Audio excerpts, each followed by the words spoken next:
श्री कृष्णचंद्र चक्रवर्ती भगवान की जय। ग्रंथराज श्रीमद् भगवद गीता की जय। ग्रंथराज श्रीमद् ब्रह्म विद्या शास्त्र की जय। भगवान श्री चक्रधर स्वामी की जय। सभी उपस्थित भक्तों को जय श्री कृष्ण, जय श्री चक्रधर। सबको दंडवत प्रणाम।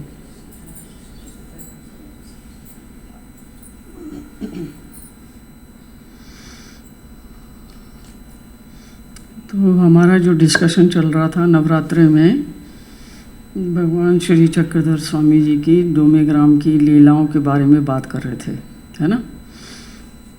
जो ये जितनी भी लीलाएं पढ़ रहे हैं, आप सुन रहे हैं, समझ रहे हैं, इनका आपको पूरा लाभ तभी होगा जब इसमें जो बताया गया है उसको आप अपने जीवन में और अपने व्यवहार में उतारते हो। अगर आप उसको नहीं उतारते तो इनका आपके लिए कोई लॉन्ग टर्म इम्पैक्ट नहीं होने वाला, क्योंकि अगर हम नहीं इनकी बातों को मानते ही नहीं हैं, इनको जीवन में उतारने के लिए तैयार नहीं हैं, तो जानकारी से तो थोड़ा बहुत लाभ होगा, है ना। जानकारी से इतना ही लाभ है कि जब तक आप ये चीज़ें सुन रहे हैं आपको सुख की अनुभूति होती है, पर सुनने के बाद आप तो वहीं अपने जीवन में उलझेंगे, तो मैं करेंगे। उसने ऐसा कर दिया, वो ऐसा करती है, उसने ऐसा किया, उसने कल भी किया था, 3 साल पहले भी किया था, वो मेरे साथ ऐसा करता है, वो ऐसा करता है। उंगली आपकी हमेशा जो है उधर ही उठती रहेगी। तो चाहे आप सिर भी मुंडा लें, कपड़े भी बदल लें, आश्रम में भी चले जाएं, परिस्थितियां तो आएंगी ना, वहाँ भी क्या जवाब दोगे। भगवान का सारा शास्त्र जो है ये कह रहा है कि अपने मन को और अपनी बुद्धि को और अपने अहंकार में जो भी हमारे अंदर विकृतियां हैं, जो दूषित चीज़ें हैं, जिसके लिए मैंने आपको कहा था कि आप गीता जी का अध्याय 16 पढ़ें और गीता जी का अध्याय 2 पढ़ें।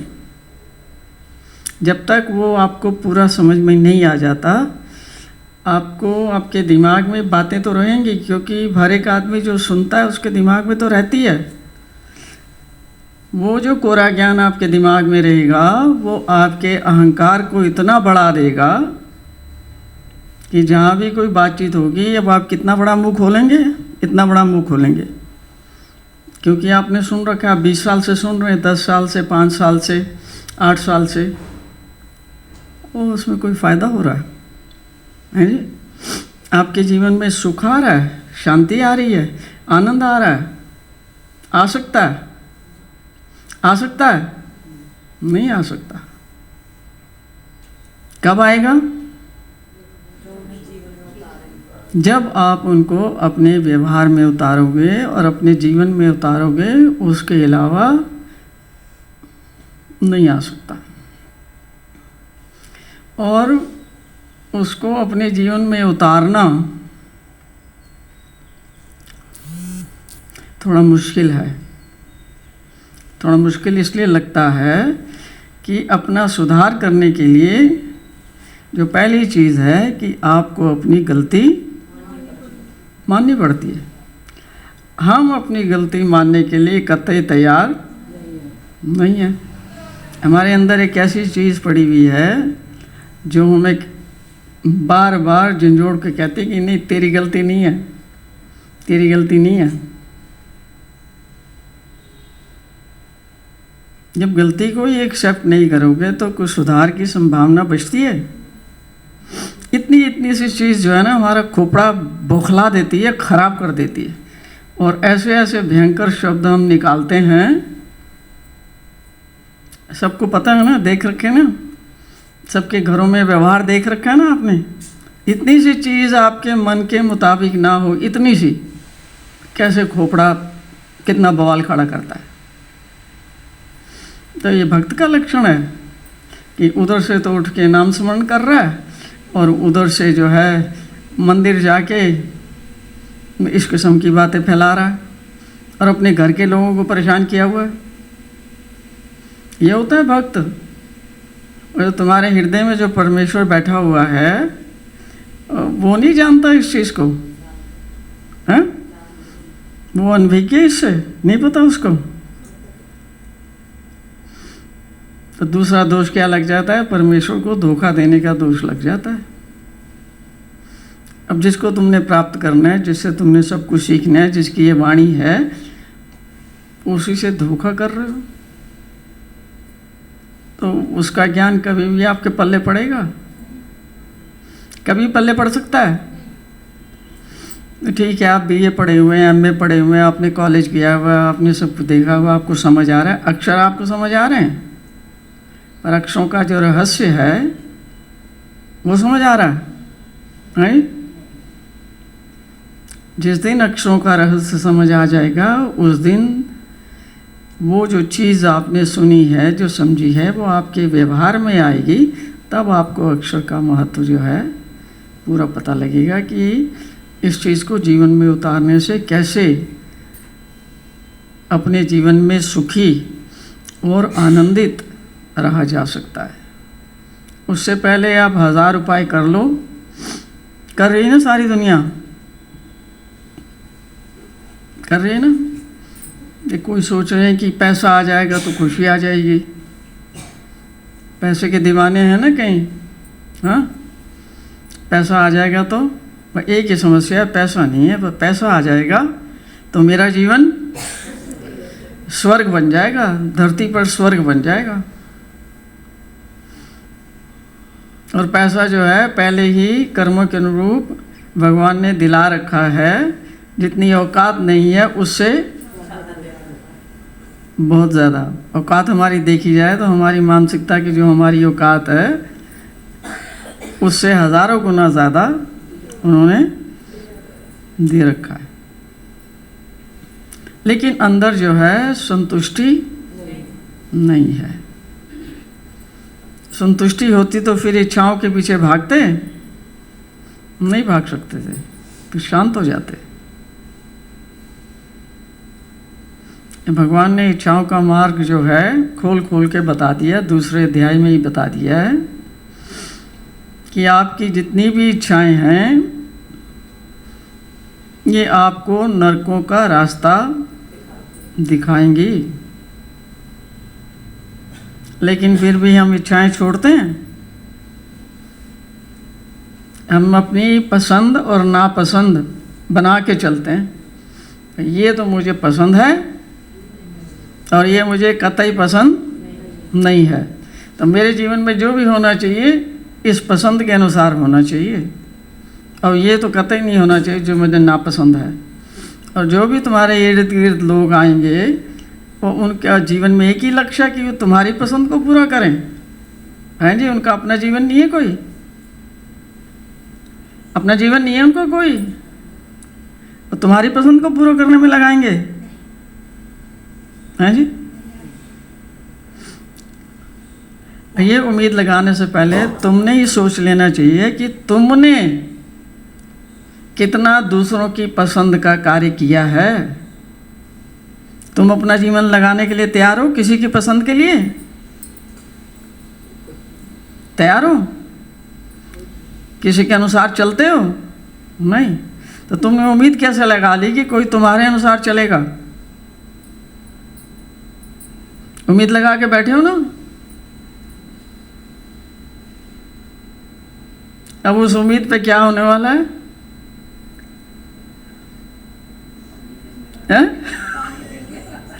उस उम्मीद पे निश्चित रूप से पानी फिरने वाला है।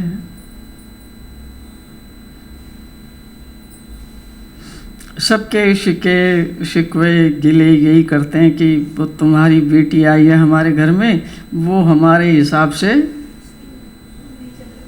नहीं चल रही। वो हमारा दामाद आया है, हमारा दामाद जो है वो हमारे हिसाब से नहीं चल रहा। उसके माता पिता को कहते तुम इसका सुधार करो, तुम इसको समझाओ। सारे घरों में क्लेश किस बात का है? कि सब ने जो अपनी धारणा बना रखी है कि ऐसा होना चाहिए, वैसा नहीं हो रहा।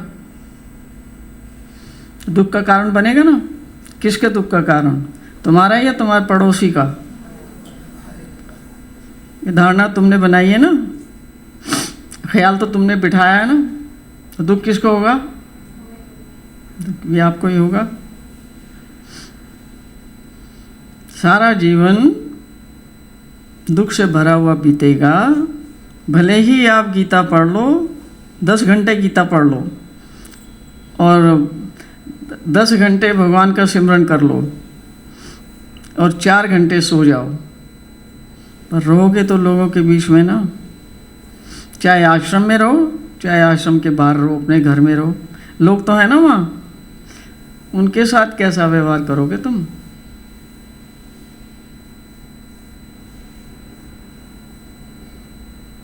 कैसा करोगे? अपनी पसंद और नापसंद को सामने रखोगे? अपनी पसंद नापसंद को सामने रखोगे तो कोई चलने वाला है उसके अनुसार, तुम्हारी पसंद और नापसंद के? तुम्हारी क्या गति होगी? क्या होगी? मानसिकता कैसे होगी, वाणी कैसे होगी और हाथ पैर से क्रियाएं कैसी होंगी? बताओ। सारी गलत होंगी शुरू से आखिर तक। और कर रहे हो तुम, गीता पढ़ रहे हो और नाम स्मरण भी कर रहे हो, एक ये अपनी मन मर्जी से कर रहे हो। जो वो बता रहे हैं उसको करने के लिए राजी नहीं होते। मन राजी नहीं होता। मन कहता है मैं अपनी करूँगा। ये क्या, ये तो कहते रहते हैं, इनका क्या काम? ये काम ये कहना, मैं क्या करूँगा? अपने मन की करूँगा, अपने मन पसंद की करूँगा। वो अपने मन पसंद की करते हैं और तुम बैठ के कुड़ते सड़ते हो। मेरा ही बेटा हो के ऐसा कर रहा है, मेरी बेटी उसको कितना समझाए ऐसे कर रही है, दामाद जी को 10 बार मिल के समझा दिया, वो फिर भी वैसा ही कर रहा है। और पोता बड़ा हो गया शादी लायक, वो भी ना सुन रहा।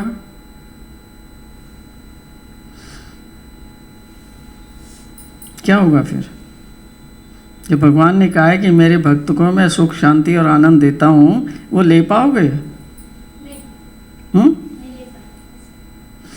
वो तो देने के लिए तैयार हैं, बाएं फैलाए दोनों हाथ से देने के लिए तैयार हैं, लेकिन हम लेने के तैयार नहीं हैं। जिस आदमी को भूख नहीं है उसके सामने तुम थाली परोस के रखो, उस परोसी हुई थाली की कोई कीमत है उसके लिए? उसकी कीमत तो वही जान सकता है जो भूखा है। हाँ, उसकी कीमत वही जान सकता है जो भूखा है। जिसको भूख लगी है उसको भोजन की कीमत नजर आती है।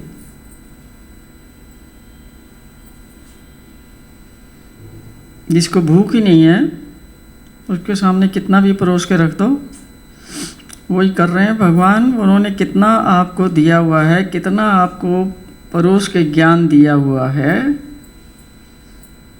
कितनी बातें उन्होंने बता रखी हैं। जब भी आप गीता पढ़ते हो वो उपदेश देते हैं ना कुछ। जो आपको 2 और 16वां अध्याय पढ़ने को कहा है उसमें उपदेश के अलावा कुछ और है ना?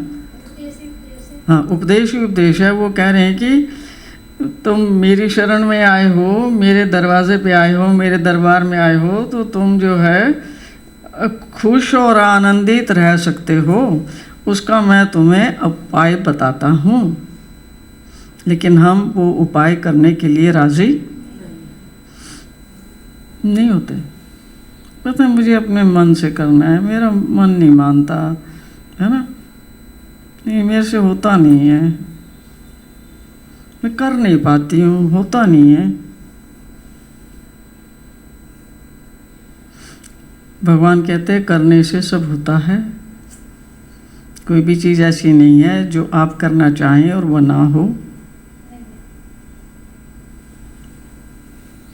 पर आपके पास 2 रास्ते हैं। एक आपका मनमाना आचरण है, जो तुम्हारे मूड में आता है वो करते हो, और दूसरा रास्ता कौन सा है? भगवान का बताया हुआ सुख और शांति और आनंद और संतुष्टि का रास्ता है। हम सुन तो लेते हैं, लेकिन उस पर चलने की हमारी हिम्मत नहीं होती चलने की। जब तक चलने की हिम्मत पैदा नहीं करोगे, तब तक जीवन में सुख और शांति और आनंद और संतुष्टि आने वाली नहीं है, नहीं है, नहीं है। और ये प्रयत्न कौन करेगा? भगवान करेगा, है? जिसको भूख लगती है वो जाके कुछ उद्यम करता है, कुछ प्रयत्न करता है, देखेगा कुछ बेसन पड़ा है या कुछ आटा पड़ा है या कुछ पड़ा है, उसको घोल उबालूं, कुछ बनाऊं, पेट की अग्नि को शांत करूं। जिसको भूख होती है, जिसको भूख नहीं है उसका कोई भी प्रयत्न नहीं है। इसलिए भगवान ने कहा है कि आपको जिज्ञासा होनी चाहिए, जानने की इच्छा होनी चाहिए, और जो बताया गया है उसके लिए प्रयत्नशील होकर उसको अपने जीवन में उतारना चाहिए। उतारने के लिए हमारा मन और हमारा अहंकार राजी नहीं। वो कह रहे नहीं, मैंने अपना सिस्टम बना रखा है अपने घर में, मैं इतने बजे उठती हूँ, इतने बजे चाय पीती हूँ, इतने बजे मेरा नाश्ता है, इतने बजे मेरा लंच है, इतने बजे मैंने सफाई करनी है, इतने बजे मैंने ये करना है, इतने बजे ये करना है, इतने बजे ये करना है, और हफ्ते में 3 दिन ये करना है, 4 दिन ये करना है। मेरा सारा सिस्टम जो है ना बड़ी मुश्किल से मैंने बना के रखा है, वो सारा क्या होगा?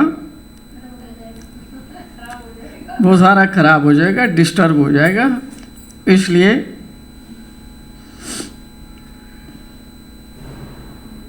नहीं करते। और इसकी जड़ में है कि आपको यही नहीं पता है कि आप हो कौन। आपने अपने आप को शरीर मान रखा है कि मैं ये शरीर हूँ, जिसके कारण आपकी सारी समस्याएं आपके साथ हैं। शरीर समझते हैं, जो आपको दिखता है वही आप मानते हो। जब आपका सारा फोकस आपके शरीर पे है, तो गृहस्थ एक ऐसी जगह है वहाँ पर तो शरीर ही शरीर हैं, समाज में भी शरीर ही शरीर हैं, गली में भी शरीर ही शरीर हैं, और तुम सबके शरीरों में उलझोगे जाके।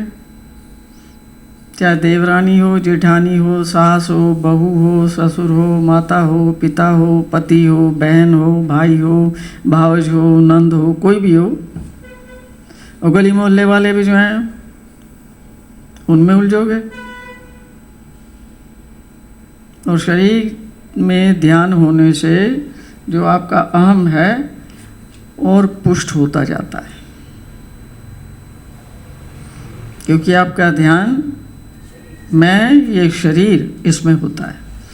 जब आपने मान लिया मैं ये शरीर, तो इस शरीर की एक माता भी है, एक पिता भी है, एक भाई भी है, एक पति भी है, पुत्र भी है, पुत्रियां भी हैं, दामाद भी हैं। उस शरीर के तो सभी हैं। तो शरीर की सच्चाई भगवान ने दूसरे अध्याय में खोल दी है पूरी। क्या बताया अर्जुन को कि तुम ये शरीर हो? नहीं। तो हमारी शरीरों में कितनी आसक्ति है। किसी के बच्चे को कुछ कह दो, किसी की माँ को कुछ कह दो, किसी की बहन को कुछ कह दो, छोड़ देंगे तुम्हें।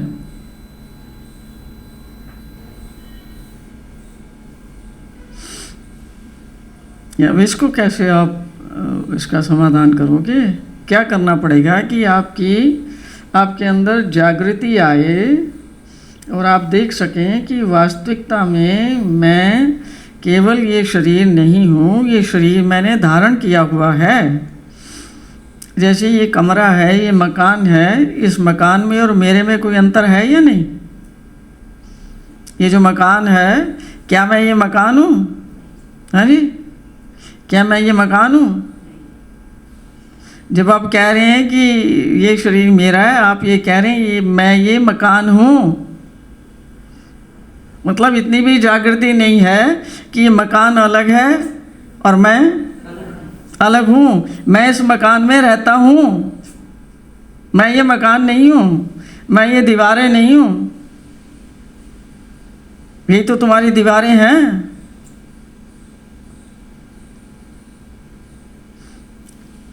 ये जो मूल भूल है उसके कारण ही जीवन की सारी समस्याएं आपके सामने आती हैं।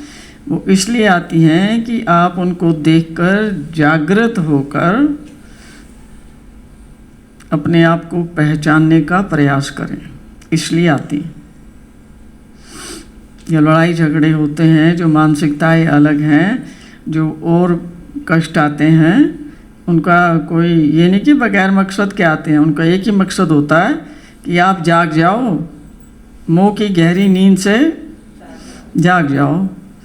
पर तुम लोग मोह को छोड़ना ही नहीं चाहते, समझना ही नहीं चाहते। छोड़ना किसी भी चीज़ को नहीं है, समझना होता है। सारी उम्र भी मोह को छोड़ने का प्रयास करोगे तो छोड़ पाओगे क्या?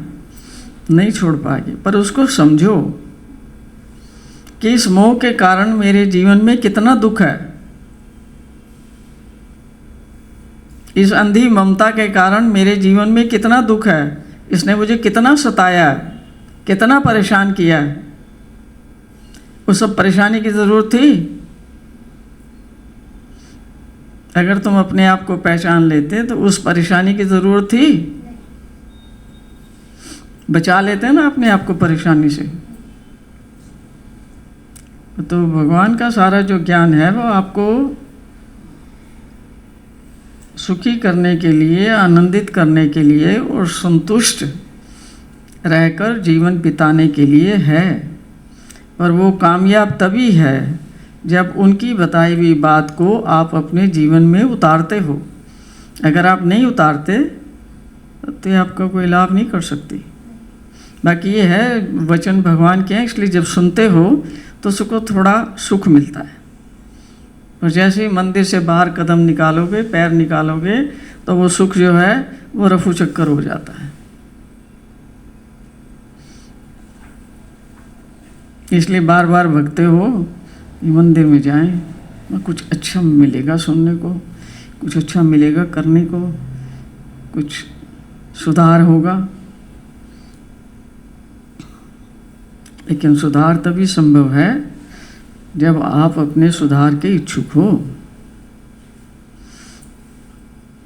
भगवान जो है कभी भी किसी के साथ भी किसी भी प्रकार की जबरदस्ती नहीं करते। जो आदमी पितरों में लगा हुआ है उसको कहते हैं ठीक है बेटा वहीं लगा है। कोई देवी देवता में लगा हुआ है, बालाजी में, गणपति में, किसी और में, शनिदेव में, कहीं भी लगा हुआ, वो कह रहे हो ठीक है वहीं लगे रहो। कोई पुत्र पुत्री में लगा हुआ है, परिवार में लगा हुआ है, धन कमाने में लगा हुआ है, उसको कहते हैं ठीक है वही करो। उसको वहाँ दृढ़ करते हैं जहाँ वो जाना चाहता है, जो वो करना चाहता है। वो तो आपकी हेल्प करने के लिए तैयार है, लेकिन हम तैयार नहीं होते। हम कहते हैं मैं अपनी हेल्प खुद कर लूँगा, मुझे सब कुछ पता है, मैं गीता रोज़ पढ़ता हूँ, 25 साल से पढ़ रहा हूँ, मुझे सब पता है, मैं कर लूँगा अपने आप, मुझे किसी और के आदेश की ज़रूरत नहीं है। और तुम अपना ये ज्ञान यहाँ पर मत बखान करो, अपना ज्ञान कहीं और लेके जाओ। यही करते हैं कुछ और, सुनते हैं किसी की बात, पता होता है सब कुछ, लेकिन सुनते किसी की नहीं। अक्षर सबको पता है क्योंकि तुमने 20 बार गीता पढ़ रखी है ना, और हर हफ्ते यहाँ आके सुनते हो तो पता तो है तुम्हें। जब कोई तुमसे बात करता है तो फिर पूरा बखान करते हो उसका। मुझे से ब्रह्मज्ञानी तो आप ही हो, पूरा बखान करते हो।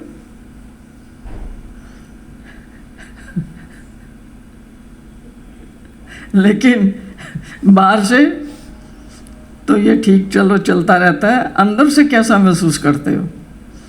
अंदर से वही क्लेशित, परेशान, अब इससे परेशान, उससे परेशान, इससे दुखी, उससे दुखी, ना कोई शांति है ना कोई संतुष्टि है, भागम भाग लगी पड़ी है। एक एक्टिविटी से दूसरी एक्टिविटी में भागते हो, यही करते रहते हो, क्लॉक पंचिंग करते रहते हो। मैंने इतने घंटे ये किया, इतने घंटे ये किया, इतने घंटे ये किया, इतने घंटे ये किया। यही करते रहते हो, हर दिन करते हो, और दिन दिन करते करते उम्र ख़त्म हो जाती है, ऐसी अवस्था में आ जाते हो। लेकिन तब भी फैलाव ज़्यादा कहाँ हो रहा है? मन का फैलाव कहाँ हो रहा है? बाहर।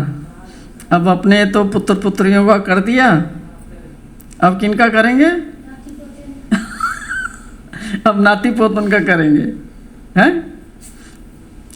कोई भाग्यशाली विरले जीव होते हैं जो भगवान के ज्ञान को सुनकर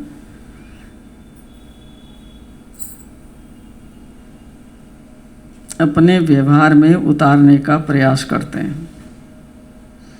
इसलिए भगवान ने 7वें अध्याय में ही बता दिया कि हजारों मनुष्यों में से अगर हजारों मनुष्य मेरी शरण में आते हैं तो उनमें से कोई एक ही मुझे तत्व से जान पाता है।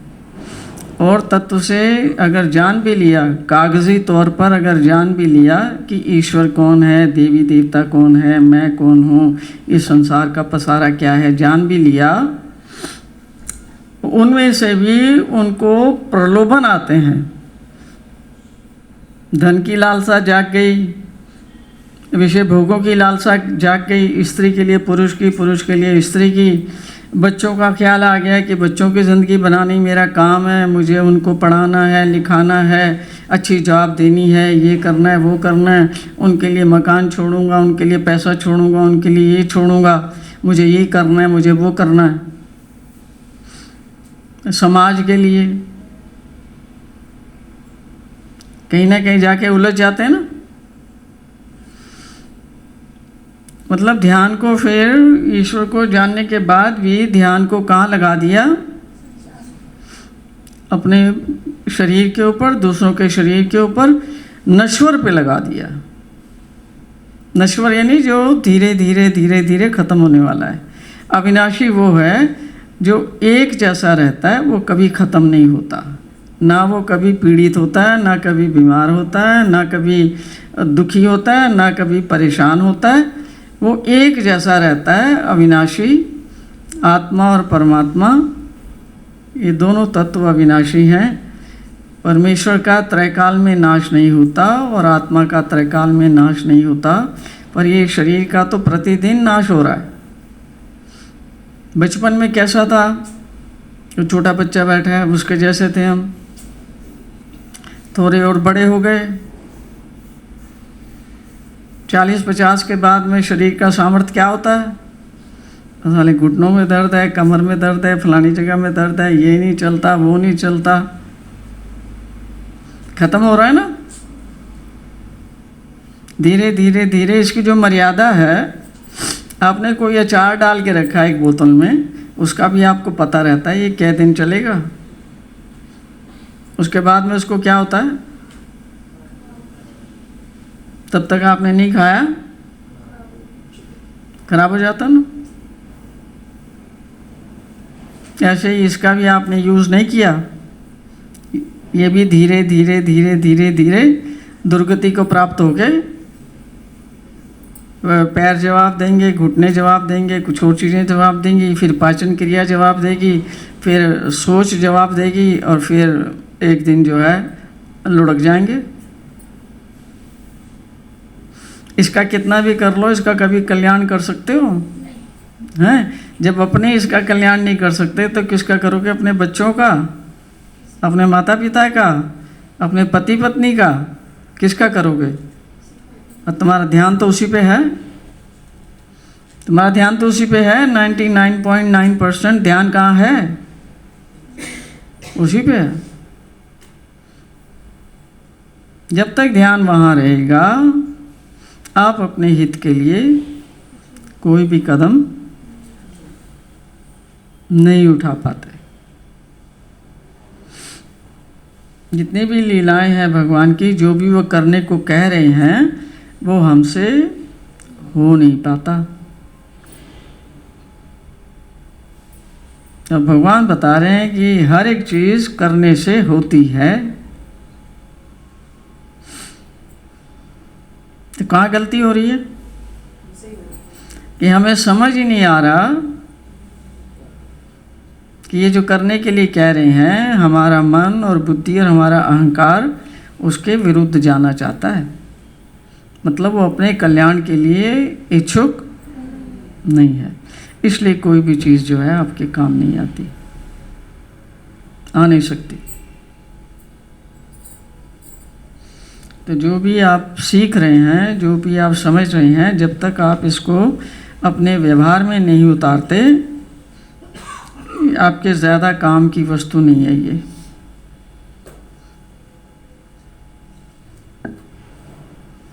क्योंकि इसका जो प्रभाव है आपकी आत्मा के कल्याण के लिए, ज्ञान का जो प्रभाव है, उसका लाभ आप नहीं उठा पाते जब तक आप इसको अपने आचरण में या अपने व्यवहार में नहीं लाते। भगवान कोई ऐसी बातें तो नहीं बोल रहे जो आपके लिए बहुत भारी पड़ रही हों, या आपसे मांग रहे हो कि 10-20 लाख रुपया लाओ तो तब मैं तुम्हें ये और बताऊंगा,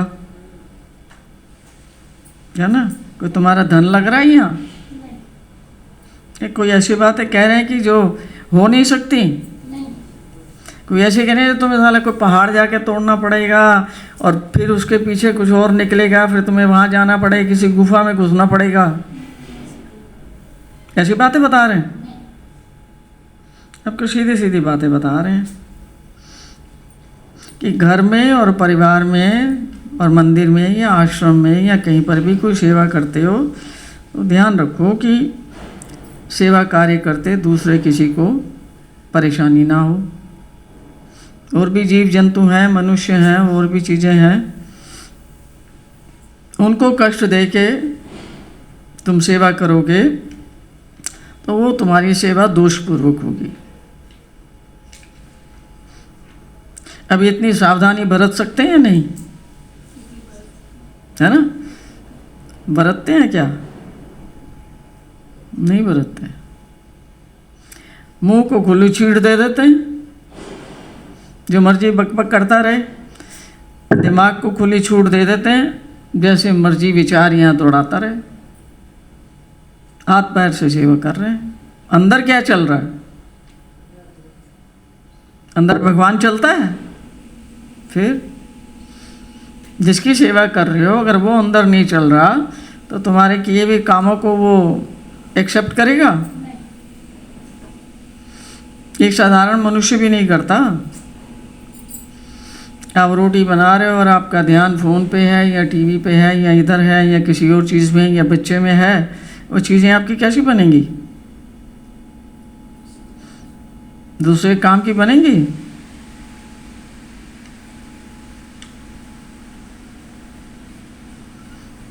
वो खुश होगा आपकी सेवा से? अब ये इसमें कोई बड़ा पहाड़ तोड़ना है जाके? सावधानी नहीं बरतना चाहते। हम तो जैसे हैं वैसे रहेंगे, हम पे नहीं होता। नहीं होता तो उसके परिणाम फिर आपको फिर झेलने पड़ेंगे। भगवान तो तैयार हैं, कमी कहाँ पर है? हम पे है कि हम जो हैं उसको स्वीकार करने वाले नहीं हैं अपने जीवन में, इसलिए परेशानी है। दूसरी छोटी सी बात भगवान ने बताई कि जिस किसी से भी तुम मिलते हो, चाहे अपने घर में मिलते हो या मंदिर में मिलते हो या व्यापार में मिलते हो, वो आपसे किसी काम के लिए कोई आता है। कोई किसी के घर भी जाता है, किसी काम से जाता है ना, या तो उसको कुछ चाहिए, या उसने कुछ बताना है, या उसने आपको कुछ देना है, या आपसे कुछ लेना है। और उनसे ही हम दुर्व्यवहार करें क्योंकि वो हमारे बताए हुए समय पे नहीं आया, अचानक आ गया, बता के नहीं आया, फ़ोन नहीं किया, कोई ऐसी चीज़ मांगने आ गया जो आप देना नहीं चाहते, तो हमारा व्यवहार कैसा होता है? बेकार हो जाता ना।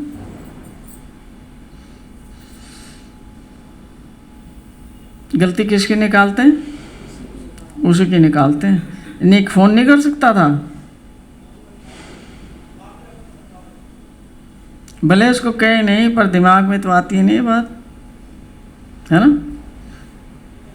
किसी को हम कहते हैं, किसी को नहीं कहते हैं।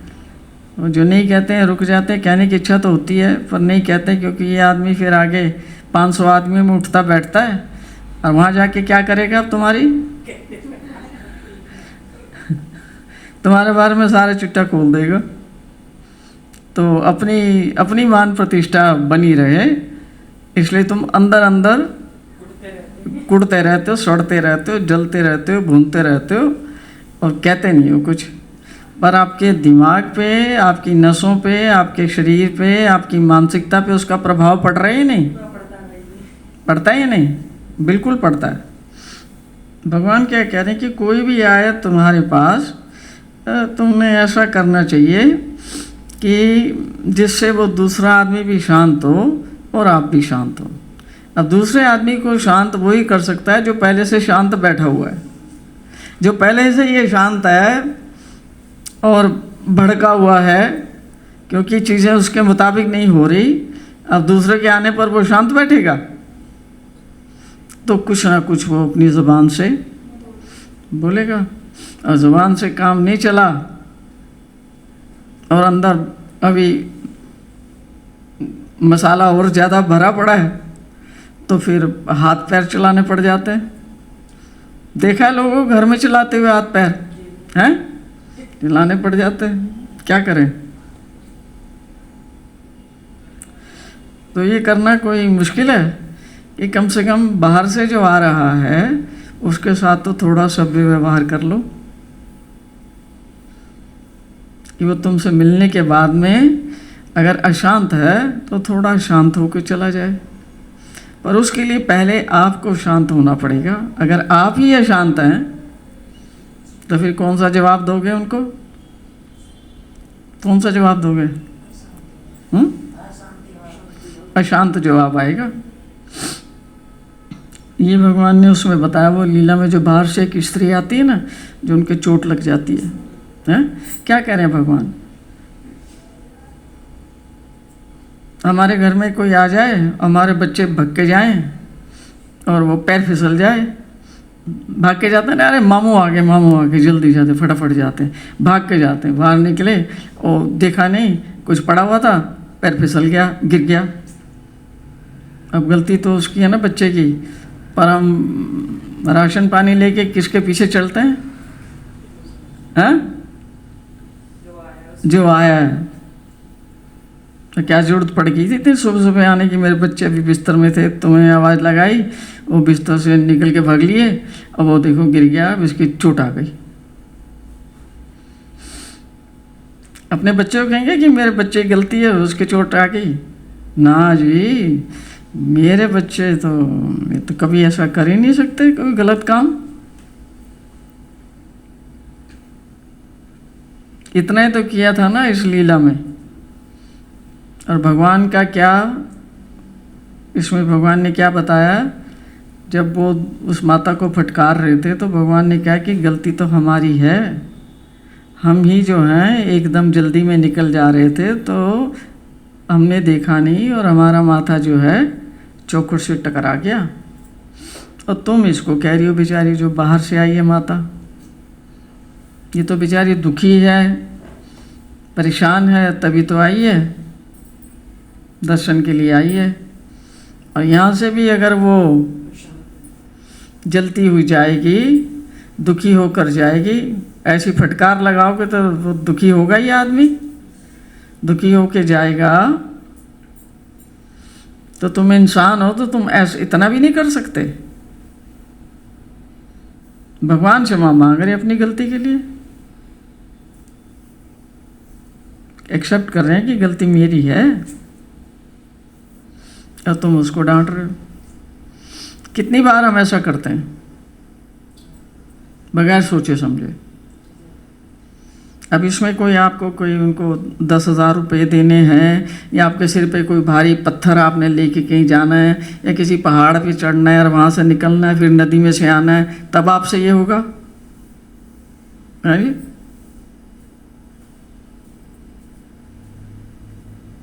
देख रहे हैं मन की एक्टिविटीज़ कि अपने हित की बात को वो कैसे नकारता है।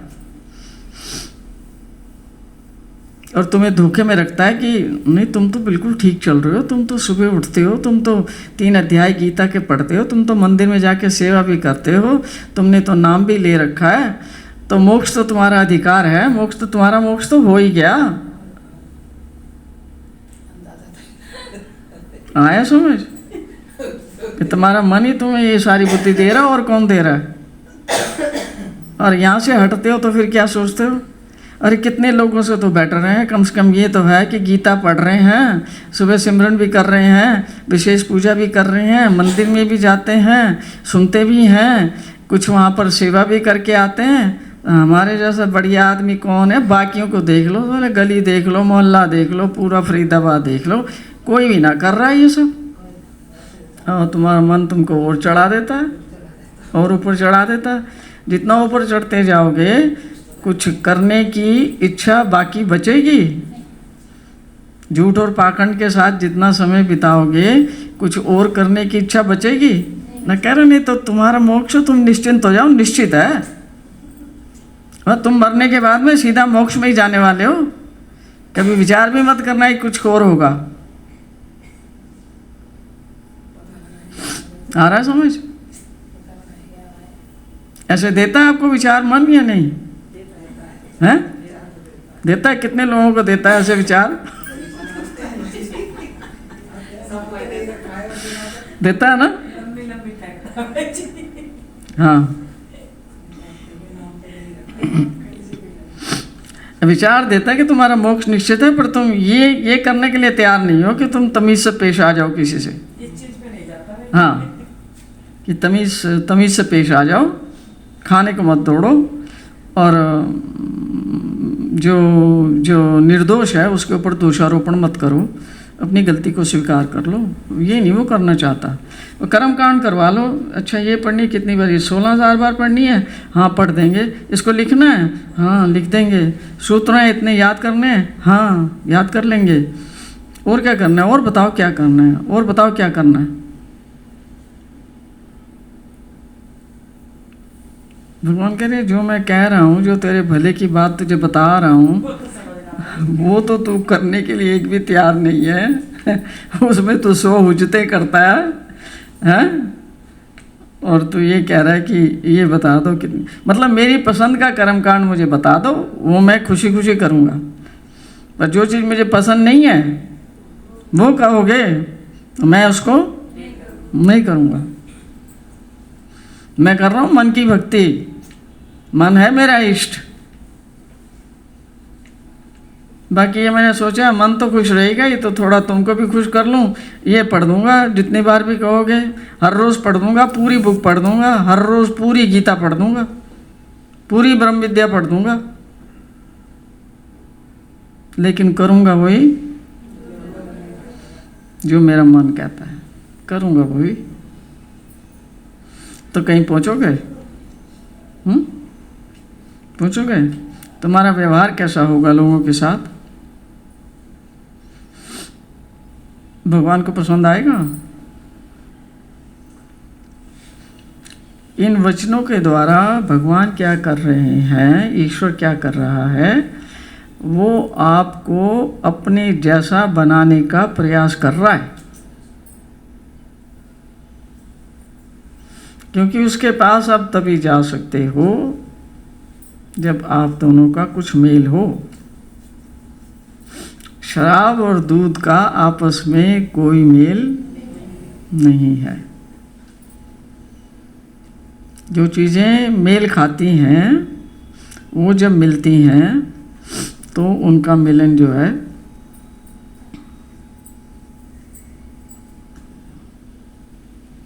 उससे फ़ायदा होता है। भगवान का उद्देश्य क्या है कि आपको जो दूसरे अध्याय में बता रहे हैं और सारे अध्यायों में बता रहे हैं और पूरे ब्रह्म विद्या के जो सूत्र हैं और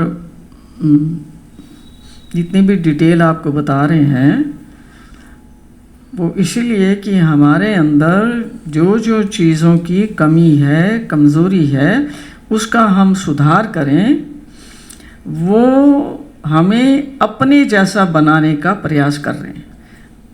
और उनका मत है कि जो मैंने चीज़ें अपने शास्त्र में गीता और ब्रह्म विद्या में बताई हैं, अगर मेरी बातों का कोई पालन करेगा तो मैं उसको अपनी जैसा बना दूंगा। मेरे जैसा बनने पर ही वो मेरे स्वरूप में मिल सकता है। अशुद्धियां रहने पर वो मेरे स्वरूप को प्राप्त नहीं हो सकता। और कितना खोल के बताएं, आपके पास उदाहरण है, उदाहरण में उन्होंने सारा प्रोसीजर बता दिया कि जब तक जीवात्मा अपना सुधार नहीं करता, अपने आत्मबल को बढ़ाता नहीं है, अपने आप की अपनी चेतना को ऊपर नहीं लेके जाता कि खाली शरीर में ही फंसे पड़े हैं, शरीर से ऊपर तो बहुत कुछ है, तो वहाँ पर आप अपनी चेतना को ऊपर उठाने के लिए राज़ी नहीं हैं, तो वो कैसे पहुँच जाएंगे उनके पास।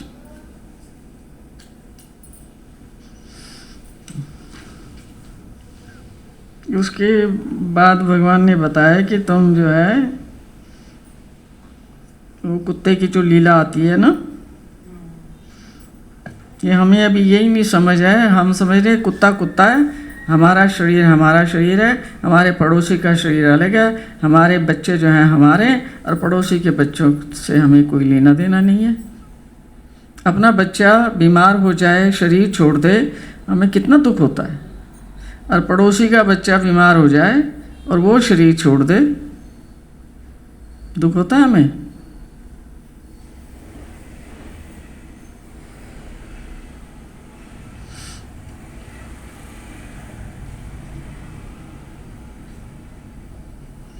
हम यही नहीं समझते कि सबके भीतर जो सत्य है वो एक जैसा है, चाहे वो पड़ोसी है, चाहे वो किसी और देश का है, चाहे वो ब्राह्मण है, चाहे वो शूद्र है, चाहे वो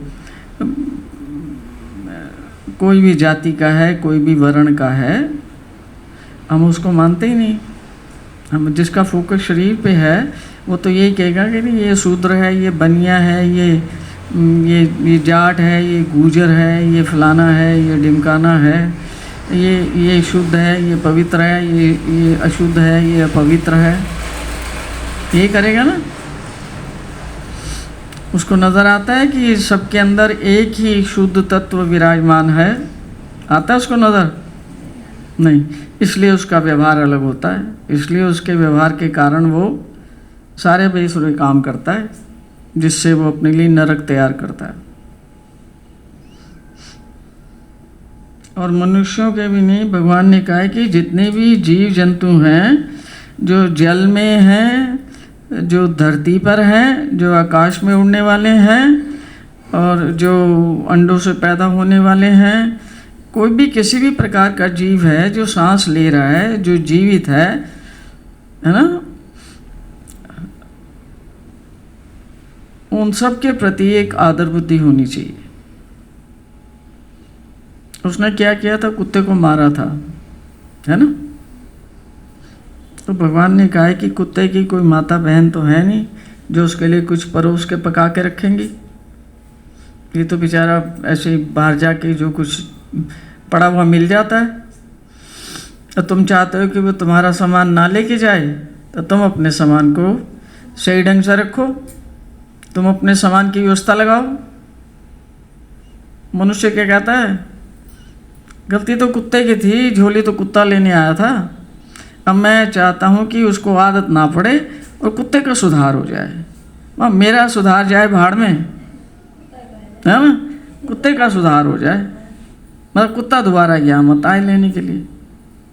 ये है हमारी सोच। मनुष्य क्या कर रहा है, कुत्ते को सुधारने की कोशिश करता है। जब कुत्ते को सुधारने की कोशिश करता है, मनुष्य के साथ वो कैसा करेगा, तुम तो मेरी नज़र में बिल्कुल ठीक नहीं हो, तुम सुधर जाओ और सुधार होके मेरे पास आओ। पहले उससे पहले तुम ये देखो कि तुम अपनी नज़र में ठीक हो, अपनी नज़र में कैसे हो, अपनी नज़र में ठीक नहीं हो और दूसरे को कह रहे हो कि तू अपना सुधार कर फिर मेरे पास आइयो। मतलब अपने बिहेवियर को देखो, अपने व्यवहार को देखो कि किस किस्म का नीच किस्म का व्यवहार हम दूसरों के साथ करते हैं। और ऊपर से अपने आप को कहलाते हैं कि हम भक्त हैं, हम नाम धारक हैं। हमें देखकर कितने लोग जो है हमसे दूर भागेंगे कि इस जगह से मुझे दूर जाना है, यहाँ मैं गया था, यहाँ मैंने ये देखा कि सेवादार तो निहायत बदतमीज़ हैं, है ना, वो ये कर रहे हैं, मैं तो देखा, मेरा अनुभव है। अब उसके कारण कितने लोग जो हैं वो इस संस्था से दूर रहेंगे। उनके यहाँ आने के रास्ते क्या किए हमने, बंद कर दिए। किसके कारण, अपने ही व्यवहार के कारण। तो भगवान कहते हैं कि अब उनमें से अगर किसी ने आगे जाके संन्यास लेना था या पढ़ना था या आना था या सेवा करनी थी, अब वो उसके बारे में दोबारा विचार भी नहीं करेंगे। क्योंकि मैं गया था, मेरा ये हाल हुआ है। और हाल कौन करता है, मैं तो जो उसकी समस्या होगी उसका जवाब दूंगी। हाल तो ये करते हैं जो बाकी लोग हैं जो यहाँ आ रहे हैं, है ना, जिनके साथ उनकी भेंट हुई, है ना, जिससे कुछ पूछा, उन्होंने अपना बता दिया, जो अपने दिमाग से सोचा। भगवान की बात तो मानते ही नहीं और ज्ञान बखान कर दिया बहुत पूरा पूरा। अब वो दूसरे भी तो बेवकूफ़ नहीं है ना, दूसरे देख लेते हैं ये आदमी में कितनी जान है और जो बखान कर रहा है उसमें कितनी जान है, और दोनों चीज़ें मैच कर रही हैं या नहीं। जो चीज़ आपको पता है उसका कम से कम आपने तो पालन करना चाहिए। तो हमारे ही आचरण से दुष्प्रभावित होकर बहुत सारे लोग धर्म में आगे नहीं बढ़ सकते।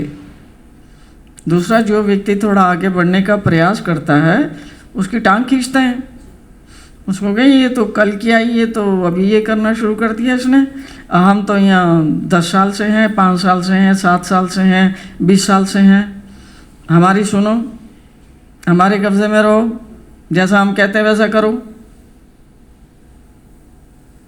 आ रहा समझ? तो क्या असर पड़ेगा बाहर के लोगों पर हमारे व्यवहार का? इसलिए भगवान कहते हैं कि अपने व्यवहार को सुधारो, इससे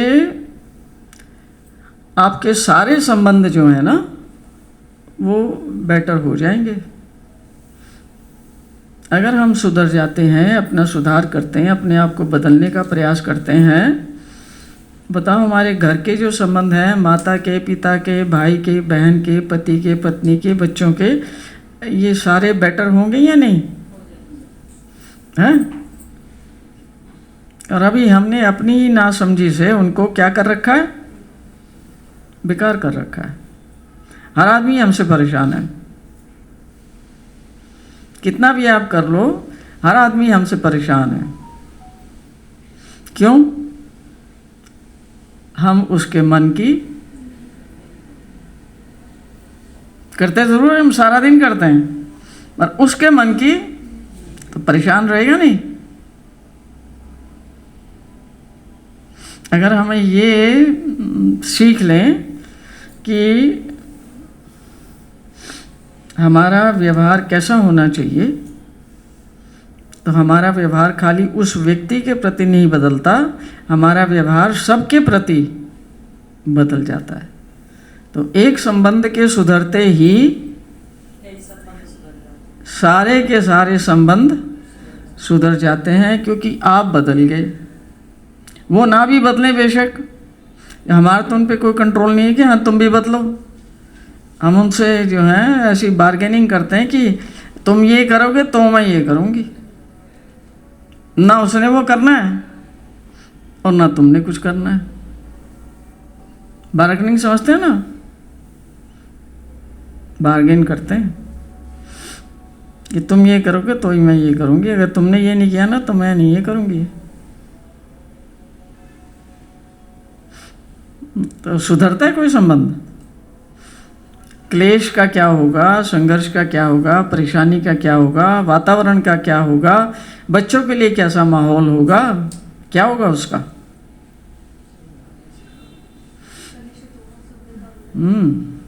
सारी चीज़ें प्रभावित होंगी।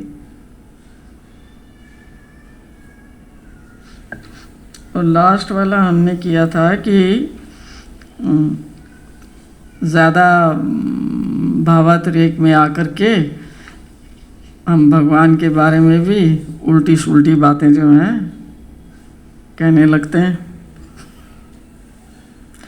कि भगवान जो है क्या है, कामधेनु है और कल्पतरु है, कल्प वृक्ष है, जो मांगो वही देते हैं।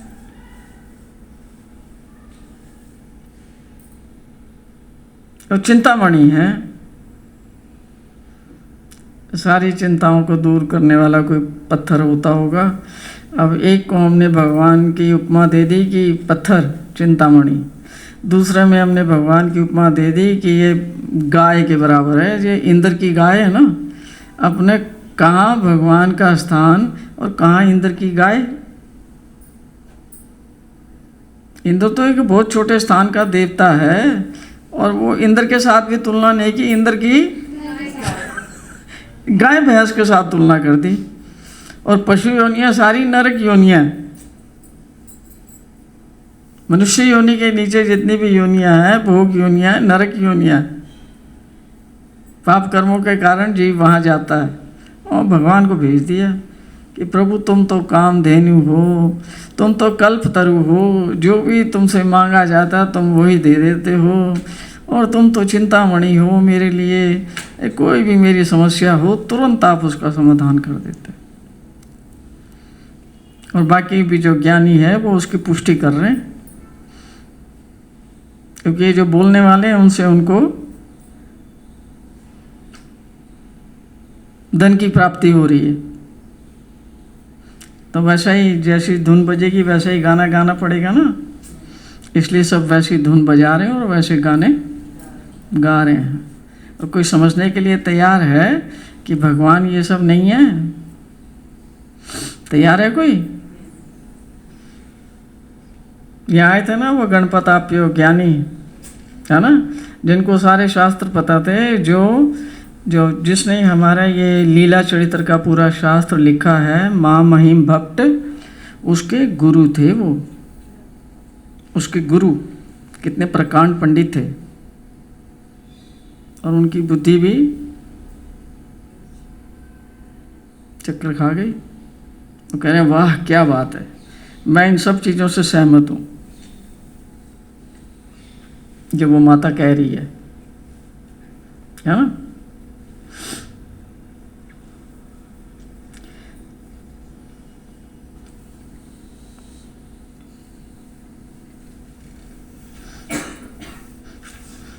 आज एक नई लीला करते हैं इसमें से। इसका टाइटल है प्रभु दर्शन को मेरे नैना तरसें, इसका टाइटल है। बात ऐसी होती है कि एक बार भगवान डोमिग्राम में बैठे हुए थे। जिन लोगों ने डोमिग्राम का स्थान दर्शन किया हुआ है तो उनको पता है कि जो भगवान के बैठने उठने के स्थान थे वो चिन्हस्थली घाट के करीब थे बिल्कुल। अब तो वहाँ दीवार लगा दिए, पहले दीवार भी नहीं होती थी। तो वहाँ की ये लीला है और पानी बिल्कुल सामने है। जैसे यहाँ बैठे हुए तो यहाँ नदी बह रही है और उधर नदी भी काफ़ी लंबी चौड़ी है, गोदावरी, और उसके उधर भी गांव बसे हुए हैं। गोदावरी नदी के पार देई गांव नाम का एक गांव था और वहाँ पर एक स्त्री, वहाँ पर पीपल का पेड़ था। तो एक माता वहाँ पर हर रोज़ पीपल के पेड़ को जल चढ़ाने के लिए आती थी।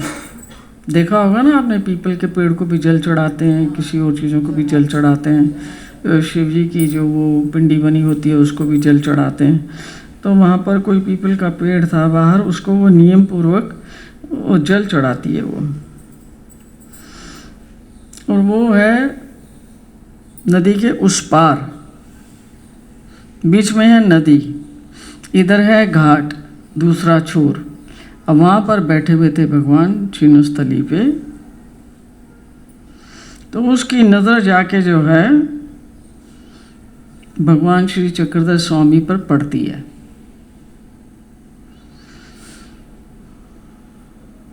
अब वो रोज़ आती थी पानी देने पीपल को, और वहाँ से भगवान को निहारती थी, तो उसका आकर्षण भगवान के तरफ बढ़ने लगा।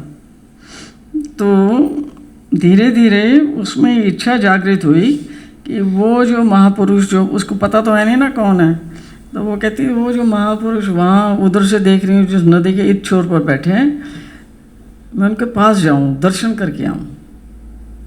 उसकी इच्छा जागृत होती है कि ये जो इतने सुंदर दिखने वाले लावण्य निधि हैं, मैं जाकर के इनका दर्शन करूं। पता नहीं क्यों इनके दोनों नेत्र मुझ पर वशीकरण मंत्र का कार्य करने लगे हैं। मतलब जैसे जैसे वो उनकी सौंदर्य में मूर्ति देखती थी तो उसका ध्यान उनकी ओर खींचा चला जाता था। तो दर रोज़ यानी कि हर रोज़ वो आती थी वहाँ पर और सोचती कि मैं कैसे जाऊँ, जाना चाहती हूँ वहाँ। पर जब भी आती, हो सकता है वो बारिश का या चौमासे का समय हो, तो नदी जो है उसमें पानी ज़्यादा होता, उफान होता, तेज बहाव होता, तो वो रुक जाती। पर उसका मन था कि धीरे धीरे उसका मन चकोर बन रहा था, जो भगवान की ओर आकर्षित हो रहा था। एक बार क्या होता है कि हर दिन की तरह वो प्रातःकाल के पूजा अवसर के उपरांत जब भगवान वहाँ पर छिन्नस्थली पर आसन पर बैठे हुए थे और भगवान के साथ में नागू बाईशा थी, तो उस दिन भी वो पीपल को पानी देने के लिए आती है। तो पीपल को जल चढ़ाते समय उस स्त्री ने भगवान को बैठे हुए देखा सामने, पर आज उसके धैर्य ने जवाब दे दिया। उससे रहा नहीं गया, वह पीपल को पानी चढ़ा तो दिया और उसके फौरन बाद वो नदी में उतर गई कि आज तो ज़रूर दर्शन करके ही जाऊंगी, जो मर्जी हो जाए, जितना मर्जी पानी हो। तो जैसे जैसे उसने कदम बढ़ाए, व्याकुल, आकुल और व्याकुल हृदय से भगवान के दर्शन करना चाहती थी। तो वो बहुत जैसे भाव विभोर होकर आदमी करता है ना कुछ चीज़, और उसके हाथ में एक जल का लोटा था, वो पता नहीं उसका लोटा किधर चला गया, उसको ध्यान ही नहीं उसका, और उसको उसकी बिल्कुल खबर नहीं रही। जब आँखों में उस एक की छवि उसके दिल में बस गई तो बाकी उसको कुछ ज़्यादा कुछ दिखा नहीं। पत्थरों पर जैसे तैसे पैर टिकाते वह बढ़ती आई। बीच में धार इतनी तेज़ हो जाती थी कि उसका सिर्फ सिर ही दिखाई देता था और कभी वह भी नहीं दिखाई देता था। डूबने वाली हालत उसकी बन गई थी। अब उस तट पे भी लोग थे और जहाँ भगवान बैठे हैं वहाँ पर भी भगवान के भक्तों का झुरमुट था, वो भी थे। दोनों तटों पर खड़े लोगों ने शोर मचाना शुरू कर दिया कि दही गांव की तरफ के लोग उसके घर की ओर दौड़े, उसके घर की माता के घर की ओर दौड़े कि घर वालों को तो सूचित करें कि लड़की ने, तुम्हारी बहू जो है नदी में उतर गई है, नदी में तो पानी है बहुत सारा। उन्होंने कहा उनको तो सूचित करो कम से कम। तो इधर के लोग जो हैं, जो भगवान के पास बैठे थे, वो भी, उनकी भी सब देह बुद्धि है, वो डूब जाएगी मर जाएगी, डूब जाएगी मर जाएगी, चिल्लाने लगे, ए डूब गई डूब गई डूब गई। पर वह स्त्री तो इतने आवेश में थी कि उसने तो निश्चय कर रखा था कि मैंने उस पार जाना ही है आज दर्शनों के लिए। तो भगवान के साथ में बाईशा माता थी, वो भी देख रही थी। तो वो भगवान से पूछने लगी, जी ये जो माता है ये कैसे बचकर चली आ रही है, इतने ज़्यादा ज़बरदस्त पानी में भी कैसे ये चल के आ रही है। इतना पानी उछाले मार रहा है, ऐसे जैसे ज़मीन पर चल रही हो ऐसे ये चल के आ रही है। ये डूब नहीं रही। क्या बात है भगवान? उसने पूछा बाईसा ने। भगवान बोले, भाई जिसको हमारे दर्शनों की अत्यधिक चाहना है उनके लिए हमारी अज्ञात शक्ति उनमें इतना साहस भर देती है कि वो उसको डूबने नहीं देती। वह तो इसको पार करके ही रहेगी। तो यहाँ पर भगवान ने सूत्र बोला कि सारी बात है कि आपके अंदर की भावना कैसी है, आप क्या करना चाहते हैं। आपने अगर एक पैर उतार दिया तो भगवान कहते तुमने तो सिर्फ खड़े होना है, पैर उतारना है, बाकी सारे काम तो मेरी शक्तियाँ खुद ही कर देती हैं, तुम्हारे करने की ज़रूरत नहीं। तुम सिर्फ वहाँ खड़े हो जाओ, निश्चय कर लो, पहला पैर उतार दो, बाकी मैं सब देख लूँगा। हम पहला पैर ही हमसे नहीं उतरता, बस हाल इतना, अरे बहुत सारा पानी है, ठंडा पानी है, बहुत सारा पानी, ठंडा पानी, मर जाऊंगी, गिर जाऊंगी, पति का क्या होगा, बच्चों का क्या होगा, घर का क्या होगा, है ना। तो इस कारण से हम पैर को पीछे कर लेते हैं। उसका भी ये चल रहा था, बड़े दिन से ड्रामा चल रहा था। एक दिन उसमें हिम्मत आ गई कि आज तो जो है ना, आज तो जाऊंगी जो मर्जी हो जाए। मतलब जान को हथेली पे रख दिया ना, ये होता है। हिम्मत होनी चाहिए उसके लिए।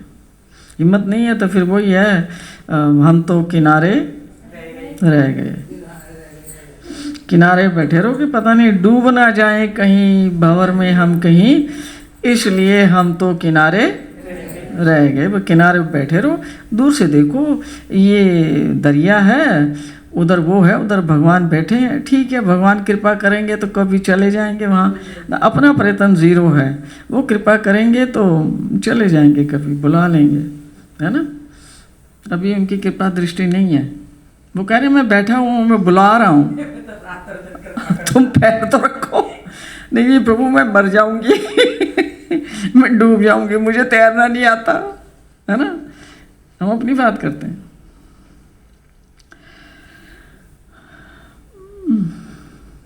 तो बाईशा को अब पता चला है कि वो भगवान के दर्शनों के लिए भगवान की तरफ आ रही है।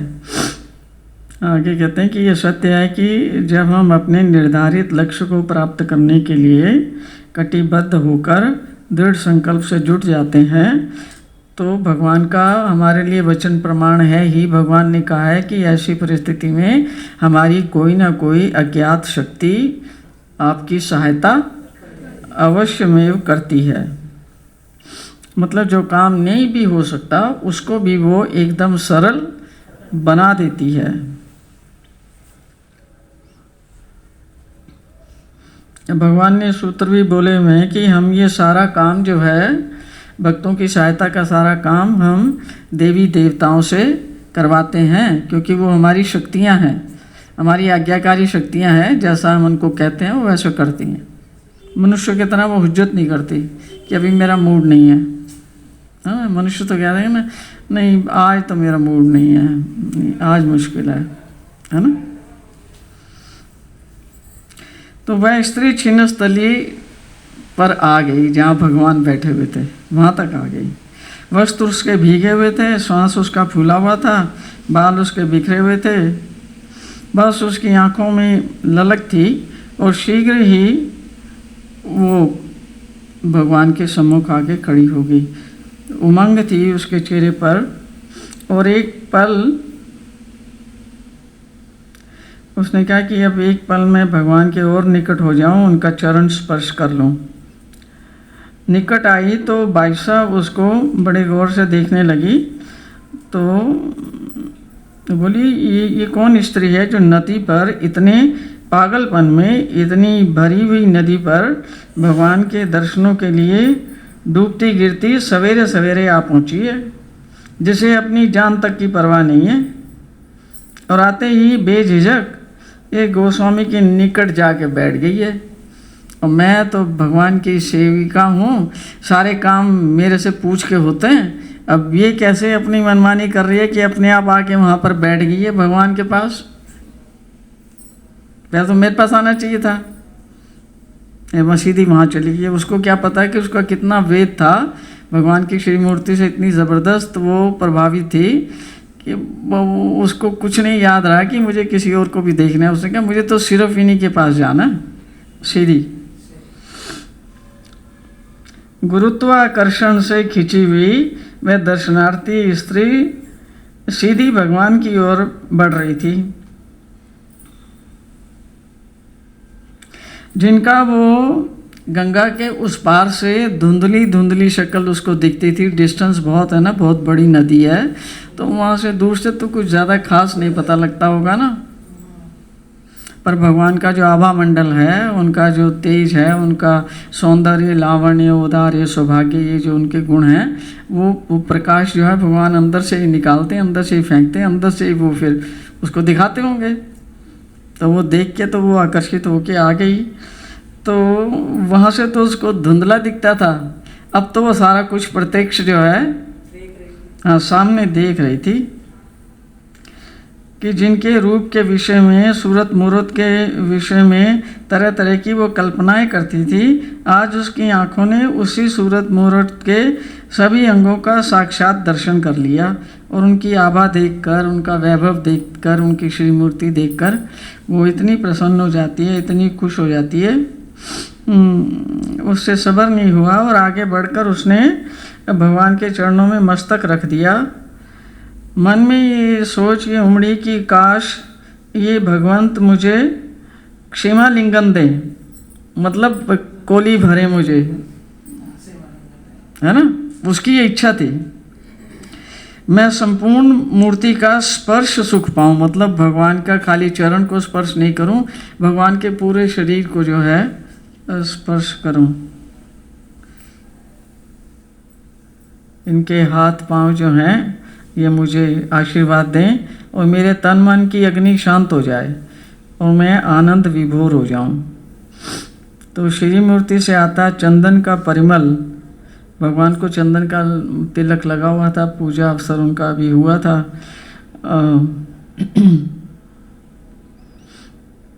वो उसकी जो चंदन का जो परिमल, यानी चंदन की जो खुशबू होती है ना, जो चंदन की असली लकड़ी को घिस के बनाया जाता है, उसकी खुशबू वातावरण में रहती है।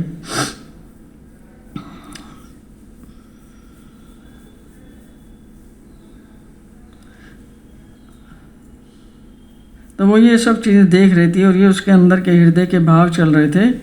और तभी क्या होता है कि उसके जो घर वाले थे वो ढूंढते ढांढते, जो जिनको खबर पहुंचाई थी वो भी कोई नाव वाव लेके वो तो आए होंगे उसमें,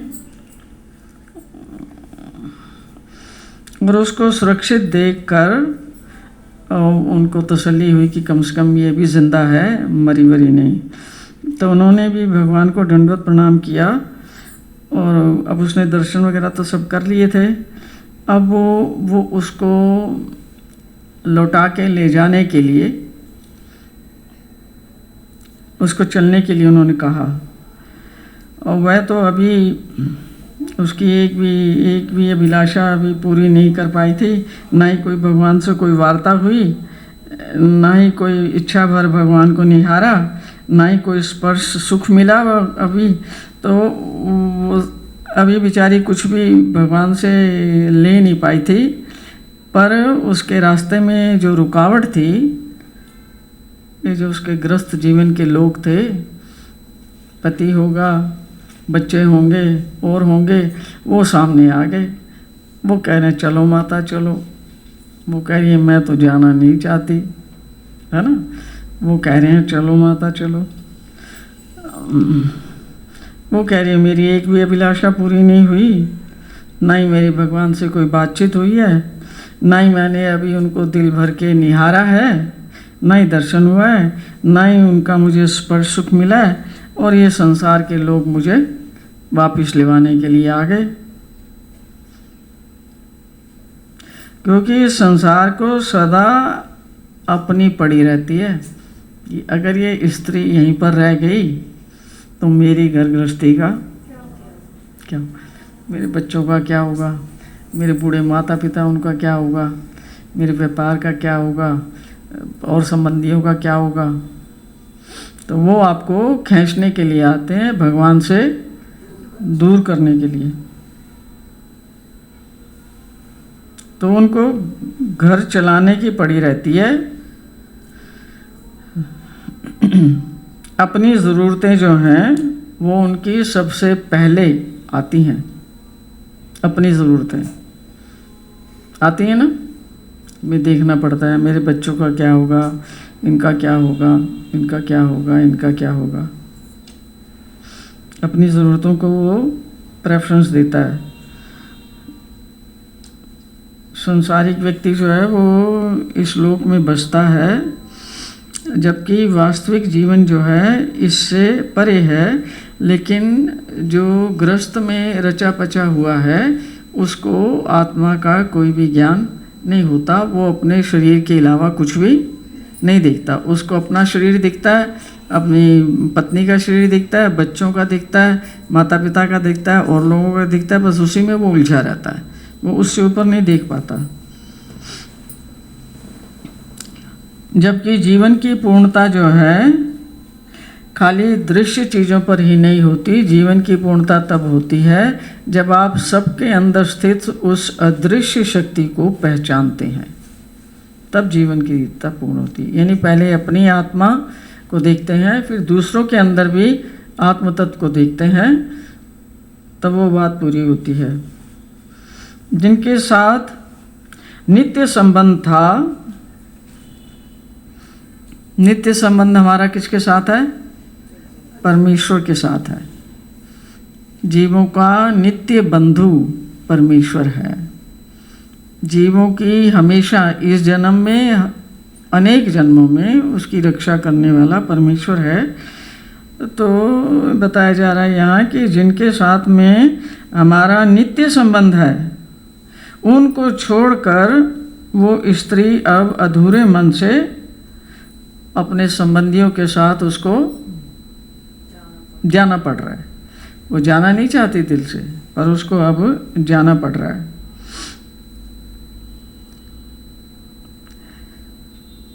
जिनको संसार संबंधी कहता है, जिनके साथ हम जीना चाहते हैं, संसार उनके साथ जीने नहीं देता। मतलब ईश्वर के साथ जिनके साथ हमारा नित्य संबंध है, आत्मा का नित्य पति तो परमेश्वर है, लेकिन उसके साथ हमें जीने नहीं दिया जाता। हमारा जीवन कहाँ तक रह जाता है? जो शारीरिक पति है उस तक रह जाता है।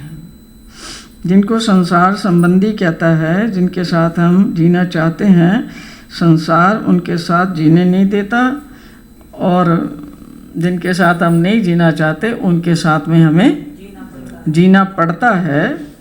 यही संसार की जो है ना, इसकी वास्तविकता यही है। तो इसके लिए आपको हिम्मत जुटानी पड़ती है। जब तक हिम्मत नहीं जुटाएंगे ना, इसी में जिएंगे और इसी में भी ख़त्म हो जाएंगे। कुछ इसके आगे कुछ नहीं है। ये बार बार फिर यही आना है, क्योंकि सारी क्रियाएं मरते समय भी अधूरी रहती हैं। ध्यान कभी बच्चों में आ जाता है, पोते में आ जाता है, माँ में आ जाता है, नाती में आ जाता है, पति में आ जाता है, फलाने में आ जाता है। और वही ध्यान जहाँ आपकी अंत समय में जहाँ आपका ध्यान रहता है, वहीं पर आपके नए जीवन की शुरुआत हो जाती है।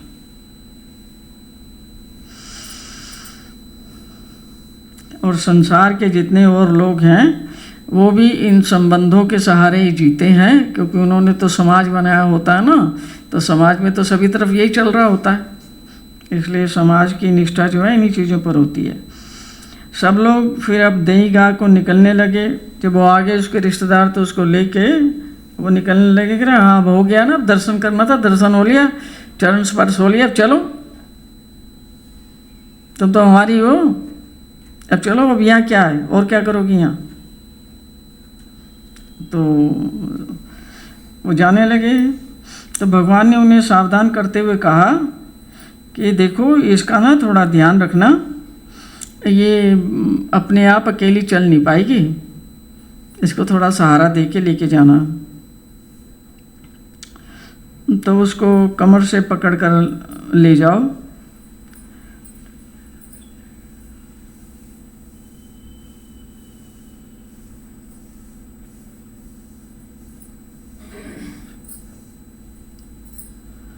हाँ, भगवान ने क्या कि इसको सावधानी से ले जाओ। तो वे लोग भगवान से पूछने लगे कि आई तो ये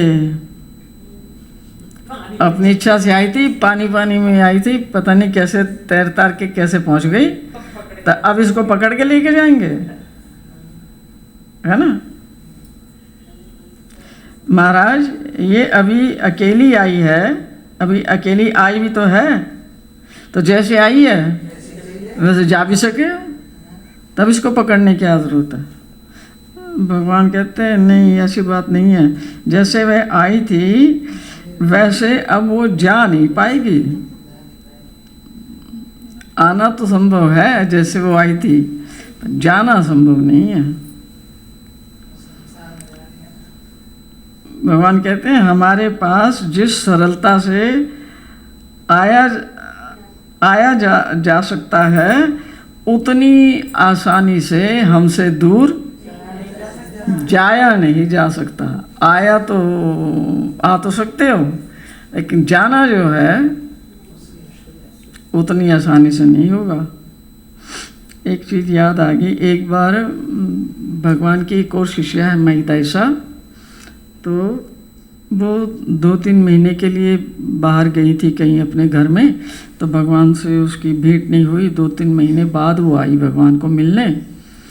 तो इतने में कोई और भी दार्शनिक आया पड़ा था भगवान के दर्शन को, तो वो आई तो बेचारी उसने जो है रोना शुरू कर दिया। अब रोती जाए रोती जाए रोती जाए रोती जाए। वो जो दूसरा व्यक्ति भगवान के पास बैठा हुआ था, उसने सोचा, भगवान से पूछा, महाराज ये जो लड़की है यहाँ तो आपकी बेटी होनी चाहिए और यहाँ आपकी कोई संबंधी होनी चाहिए, भाई तो इतना बिलक बिलक के रो रही है।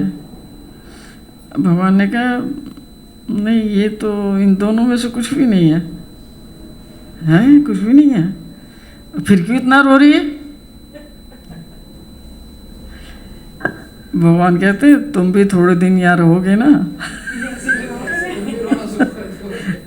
तुम्हारी भी यही हालत होनी है कि हमारे पास जो है ना, आना तो आसान है क्योंकि हमारी शक्तियाँ उसमें सहायता करती हैं, तो आदमी आ जाता है, पर हमसे दूर जाना जो है ना, वो इतना सरल नहीं है।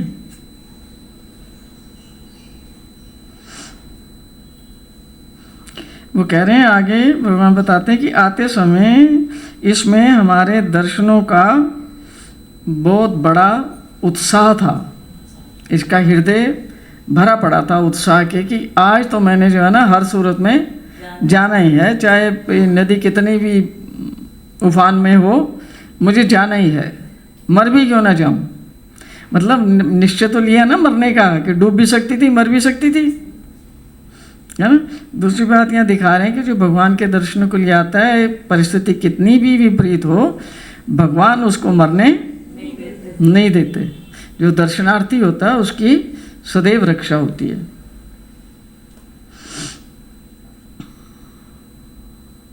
इसके हृदय में निश्चय शक्ति थी, जिसके कारण इसने तेज जल प्रवाह होते हुए भी इसको कुछ दिखाई नहीं दे रहा था।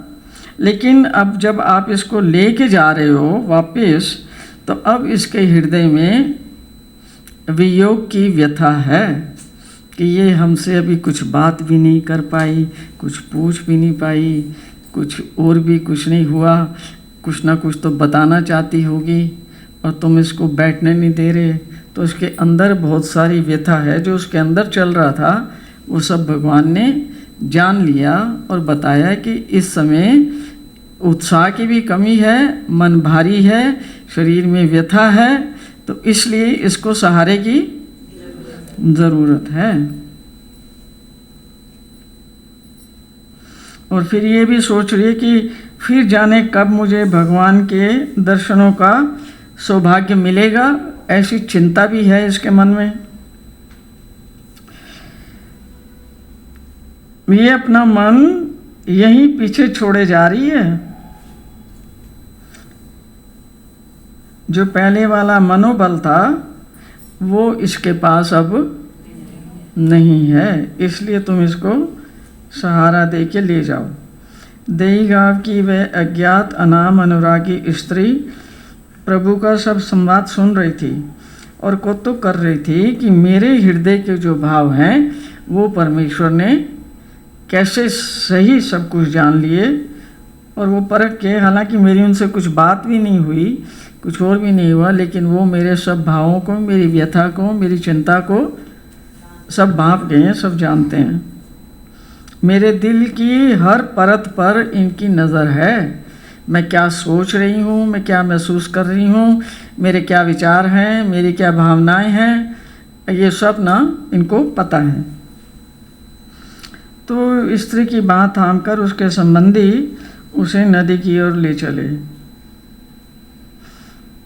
सभी को दिख गया था कि उसको किसी अवलंबन की ज़रूरत थी। अब सत्य ये है कि कोई जीव एक बार समर्पित भाव से परमेश्वर की शरण में आता है, उनका सन्निधान सुख पा लेता है, श्रीमूर्ति के वेद का अनुभव कर लेता है, तो फिर उसका जीवन जो है वो पूरी तरह से बदल जाता है, चाहे वो संसार में रहे और चाहे वो कहीं भी रहे। अब वो स्त्री पहले जैसी तो नहीं होगी, हो सकती है नहीं, सब कुछ अंदर से सब कुछ बदल जाता है। एक बार का दर्शन ही उसके हृदय पटल पर ऐसी छाप छोड़ देता है कि उसका मन अब संसार की सभी चीज़ों से हट जाता है, उपराम हो जाता है।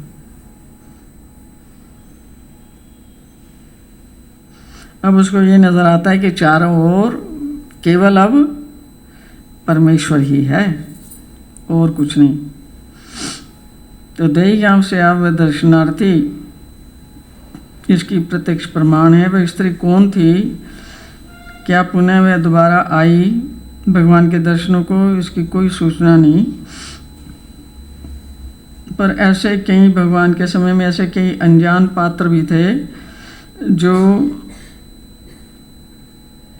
भगवान से मिलने पर उनके जीवन इतने ज़्यादा प्रभावित हुए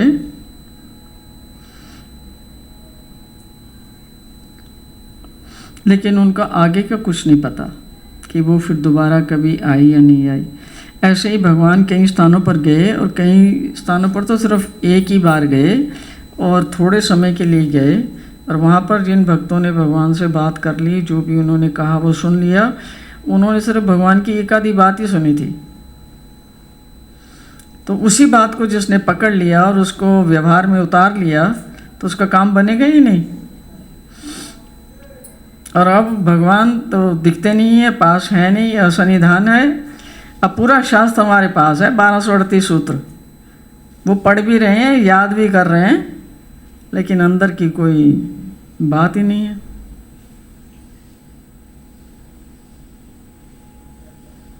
इसने क्या सूत्र सुना था भगवान का, कुछ सुना था? खाली श्रीमूर्ति का दर्शन किया था। हमारे पास तो पूरा शास्त्र है,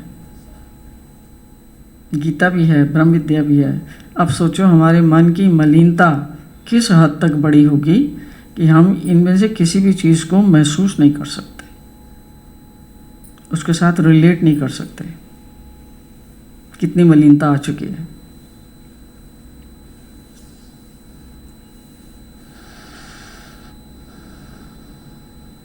ये जो स्त्री थी, इसका इतना ही था कि इसने जहाँ अपना जो गांव था वहाँ से पीपल को जड़ चलाते समय वो परमेश्वर को नित्य देखती थी।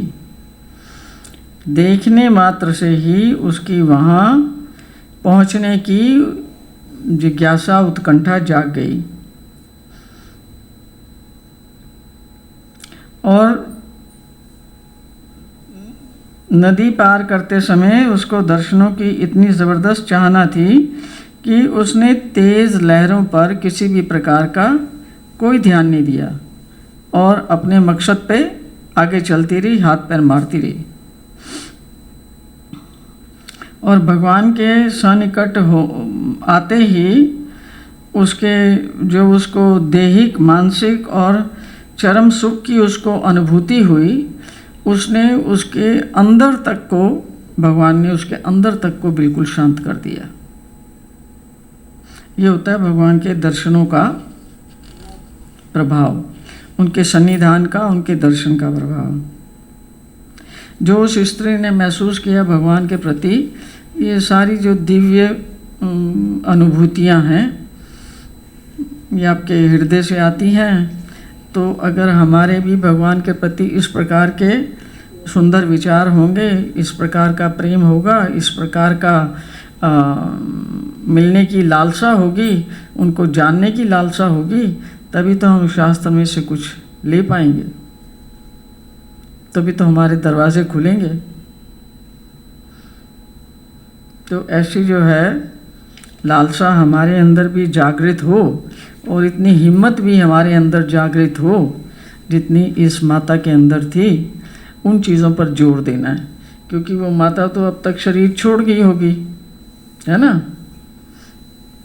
और भगवान हमें दिख नहीं रहे, फिजिकल फॉर्म उनकी हमारे शरीर को दिख नहीं रही। भगवान का वचन है, उन्होंने बता रखा है कि मैं चाहे तुम्हें दिखूं या ना दिखूं, जब तक तुम मेरे वचनों पर श्रद्धा रख के जो मैंने रास्ता बताया है उसके ऊपर चल रहे हो, तो तुम मेरे से कितने भी दूर हो, मैं तुम्हें अपने संबंध का फल देता हूँ। तो मुझसे दूर रहते हुए भी तुम मेरे नज़दीक हो, तुम्हें असंबंध होते हुए भी तुम्हें मेरा संबंध रहता है, क्योंकि तुम्हारे दिल में मैं ऐसी भावनाएं जागृत कर देता हूँ। और तुम्हें मेरा दर्शन ना होते हुए भी, मतलब मेरी श्री मूर्ति का तुम दर्शन नहीं कर सकते, पर अगर तुमने भावनाएं शुद्ध कर ली अपनी, तो मेरा दर्शन ना होते हुए भी जो मेरा दर्शन होने का फल है वो मैं तुम्हें देता हूँ।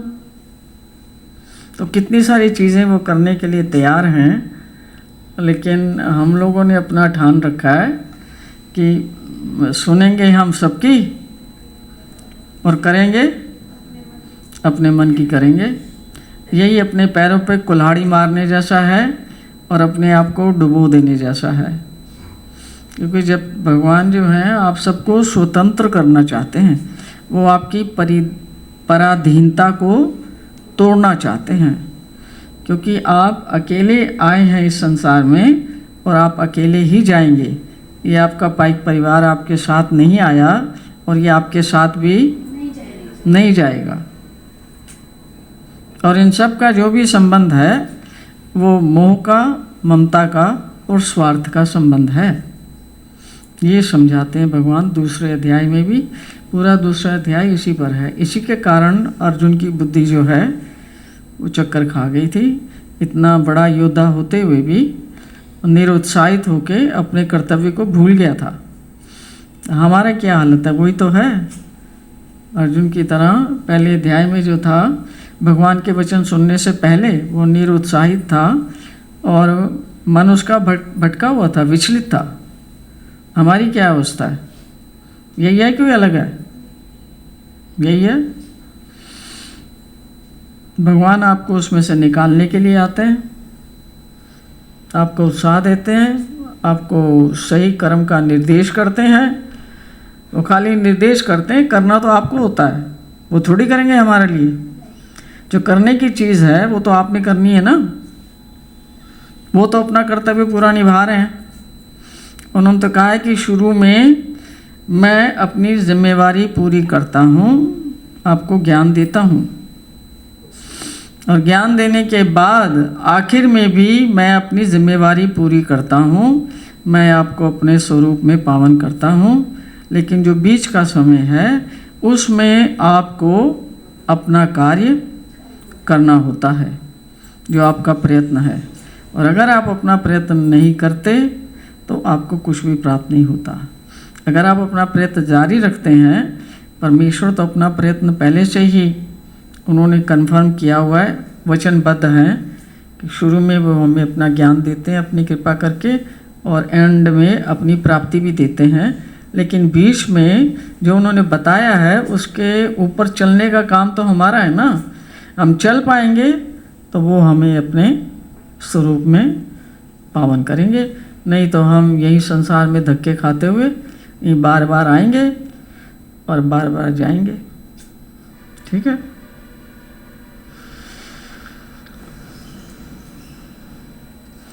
कोई प्रश्न है तो पूछ लो।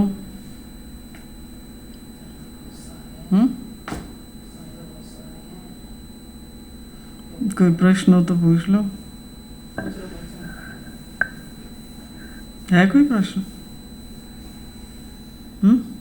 लीला समझ आ गई सबको ना? है? हाँ। लीला जो है दर्शनों की इच्छा रखनी चाहिए, ईश्वर को प्राप्ति की इच्छा रखनी चाहिए, ईश्वर के दर्शनों की इच्छा रखनी चाहिए, उसके आज्ञा पालन करने की इच्छा रखनी चाहिए। अगर ये सब इच्छाएं रखते हैं तो भगवान आपको शक्ति और सामर्थ्य देंगे कि आप उस तरफ चल सकें। और अगर आपकी इच्छा ही नहीं है, जिज्ञासा ही नहीं है, तो वो कुछ नहीं करते। वो तो जिसमें आप लगे हुए हैं ना उसी में आपको दृढ़ करते हैं। जिसमें आप लगे हुए हैं ना, गृहस्थी में लगे हुए हैं तो गृहस्थी में लगाए रखेंगे, पैसे में लगे हैं तो पैसे में लगाए रखेंगे, रिश्तेदारों में लगे हुए हैं तो उसी में वो आपको उलझा के रखेंगे, घर बनाने में लगे हुए हैं, किसी व्यापार में लगे हुए हैं तो उसी में आपको उलझा के रखें हैं। तो इस बात को ध्यान देना चाहिए। ईश्वर की सहायता रहती है, जो भी उनकी ओर आने का प्रयास करता है। हम लोग डरपोक हैं, हम लोग साहस नहीं है हमारे पास। संसार के कामों के लिए हमारे पास बहुत साहस है। इधर जाएंगे, अपना फेस लिफ्ट करवाएंगे, फलानी चीज़ें करवाएंगे, कपड़े पहनेंगे, शादी में जाएंगे, इधर जाएंगे, उधर जाएंगे, सारे काम, उसके लिए बड़ी हिम्मत है। लेकिन अपनी आत्मा के कल्याण के लिए ज़ीरो। तो वो हिम्मत जो है जब तक आप पैदा नहीं करते तो वो कैसे आपकी सहायता करते हैं। उन्होंने साथ में ये भी कह रखा है कि जितना जितना तुम मेरे नज़दीक आने का प्रयास करते हो उतना उतना ही मैं आपकी सहायता करता हूँ, करूँगा और करता हूँ। तो अगर जीवन में सहायता नहीं है तो इसको देख लो कि आपने क्या प्रयास किया। उनके प्रयास का मतलब है कि जैसे वो चलाना चाहते हैं वैसे आप चलते हैं या नहीं।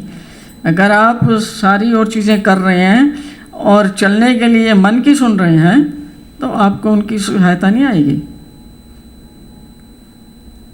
आएगी नहीं, ये देखना पड़ता है। ठीक है, तो सावधान रहो। भगवान से अगर आपके पास वो चीज़ें नहीं हैं जो भगवान बता रहे हैं, जो इस लीला में आई हैं, तो उनसे प्रार्थना करो कि प्रभु मेरे दिल में तो ऐसी कुछ भी चीज़ नहीं है। मेरा दिल तो बहुत मलिनता को प्राप्त हो चुका है, बहुत कठोर हो चुका है। उसमें ऐसी प्रेम भरी और सद्भावना की और दर्शन की और लालसा और ये सब, ये तो दूर दूर तक इनका कोई नामो निशान नहीं है मेरे दिल में। प्रभु कृपा करें, मेरी मलिनताओं को दूर करने के लिए मेरा मार्गदर्शन करें। मार्गदर्शन करेंगे तो आपको फिर वैसे चलना है। तो बात वहीं आ जाती है, जब तक आप कुछ करने के लिए, चलने के लिए राज़ी नहीं हैं, आचरण करने के लिए राज़ी नहीं हैं, उनको जीवन में उतारने के लिए राज़ी नहीं हैं, कुछ भी आपको प्राप्त होने वाला नहीं है। पर बात उनकी मान लेंगे जो आपके हित की कह रहे हैं तो आपके लिए रास्ते खुलते हैं। ठीक है। श्री कृष्णचंद्र चक्रवर्ती भगवान की जय।